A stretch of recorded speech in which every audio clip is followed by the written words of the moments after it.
So a lot has gone on in the past couple of days, from what happened in Berkeley to what happened yesterday with a snap election, and to what happened today with the MPs voting for that snap election.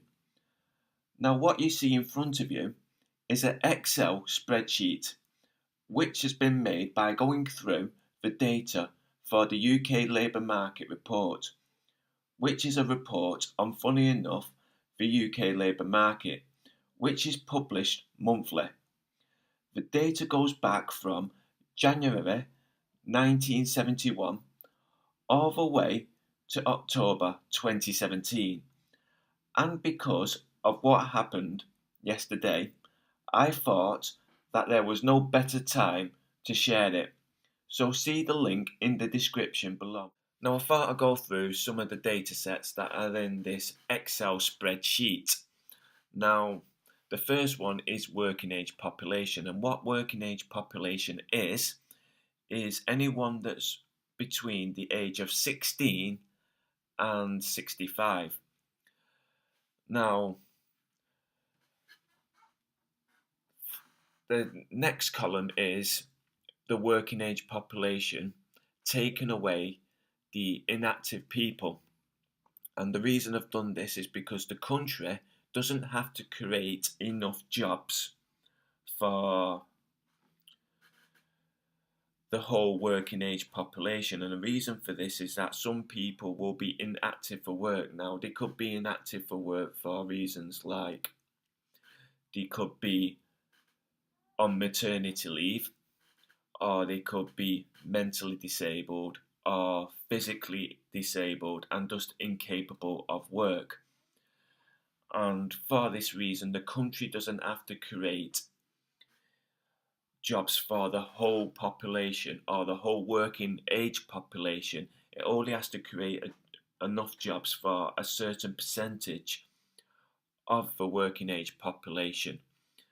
Now, sometimes the working age population does get used in sort of a fallacious manner, really. So we can look at unemployment. Now, sometimes unemployment can be going down, not because there's more people in work, but there's been more people put on an inactive status.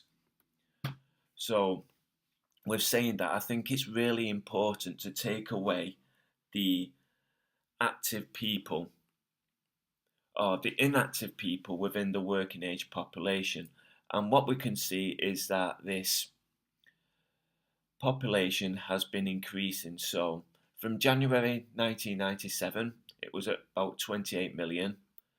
And by the time it's 2016, October, we've got about 32 million or just over. And the next column is anyone who's over 16. So obviously this is the working age population plus anyone who's over 65. So the next one we start to go through everyone's favourite topic, which is immigration. So the first column is UK national workers by population, or UK national worker population by nationality. Now the first thing that has to be mentioned about nationality is that you can have dual nationalities. And for that reason, sometimes when people have dual nationalities, it sort of conflates the data sets. So I usually like to go by the next column, which is country of birth.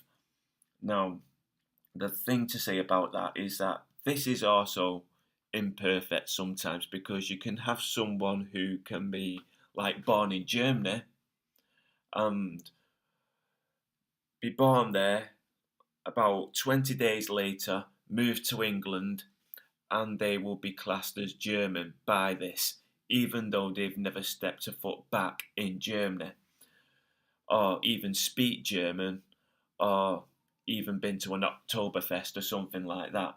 So, for this reason, this is also imperfect, but I just believe it's best one, or the best one to go with, because you can only have one country of birth, and for that there's less problems with this data set. So anyway, going on to the next one. This is UK national workers population by percentage.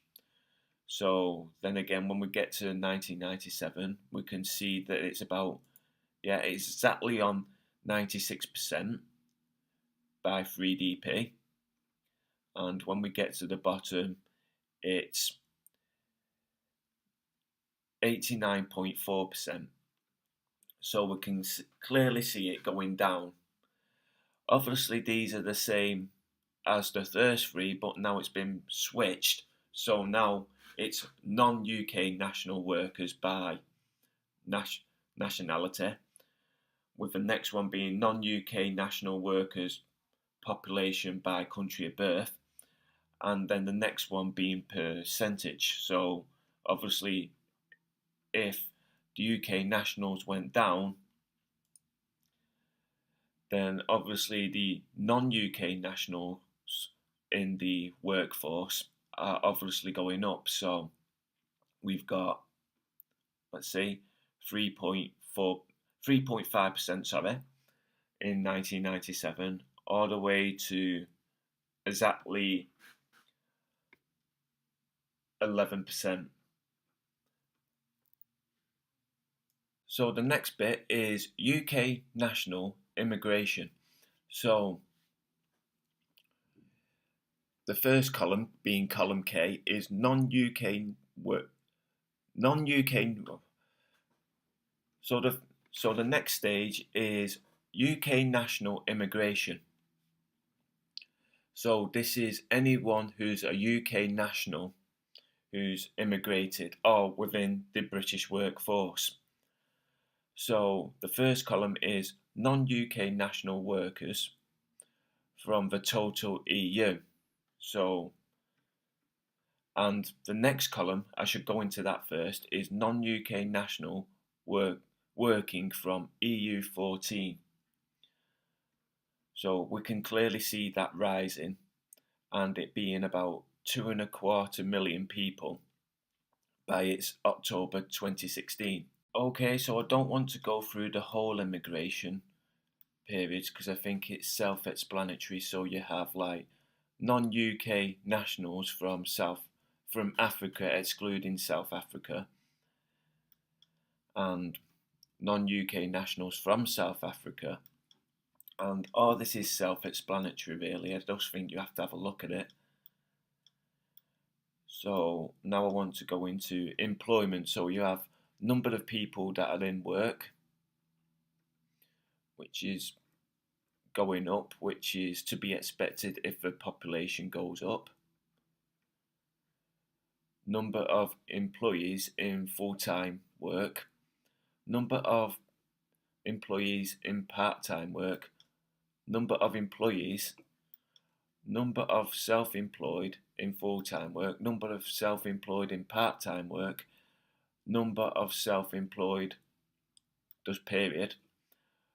Number of people in full-time work, which we can also see going up, as well as the people in part-time work as well.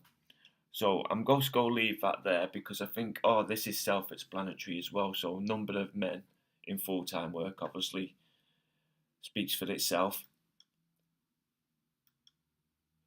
This is number of people working between.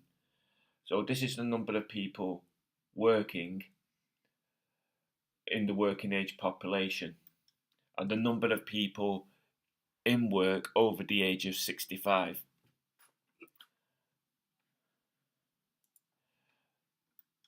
So then we get the employment rate, which has obviously been worked out when we look through this. It's been worked out by taking the working age population and then finding out how many people are actually working within that working age population. But like I said before, I do think it's a bit fallacious to do this because inactivity can go up and obviously decrease the